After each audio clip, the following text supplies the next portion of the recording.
మేము తెచ్చుకున్న ప్రభుత్వంలో మాకు అవకాశాలేవి?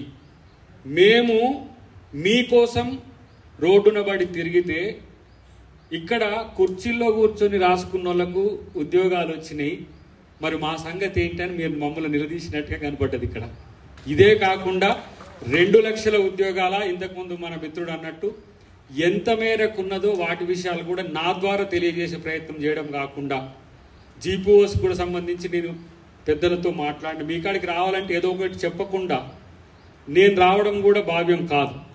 కాబట్టి మీ రిప్రజెంటేషన్ మీరే ఎంచుకోండి, 10-15 ఎంచుకుంటే నేను ఒక 2-3 రోజుల్లో ఒక ప్రయత్నం పెద్దలతోనే చేస్తా. ప్రయత్నంగా సీరియస్గా మీతో ఉండేట్టు చేస్తా.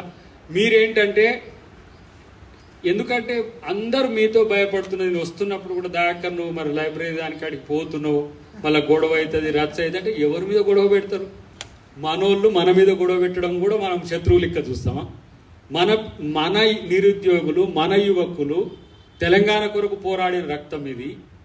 ఎంత చైతన్యవంతమైన రక్తం. మాలాంటి వాళ్ళని ప్రశ్నించకపోతే మీరు ఇంకెవరిని ప్రశ్నిస్తారు?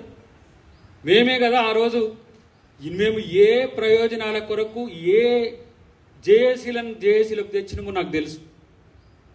చెత్త ఏరుకునే వాళ్ళని కూడా జేఏసీలకు తీసుకొచ్చినాము. చెత్త జేఏసీ అని పెట్టి చిన్న చిన్న సంఘాలు వచ్చి ఆ రోజు మన కొరకు చేసింది. నేను ఏ ప్రభుత్వాన్ని నిందించడానికి ప్రయత్నం చేస్తలేను. నా ప్రభుత్వం కరెక్ట్గా చేయాలని కోరుకుంటున్నాను. దానికోసమే మీ దగ్గరికి వస్తున్నాను.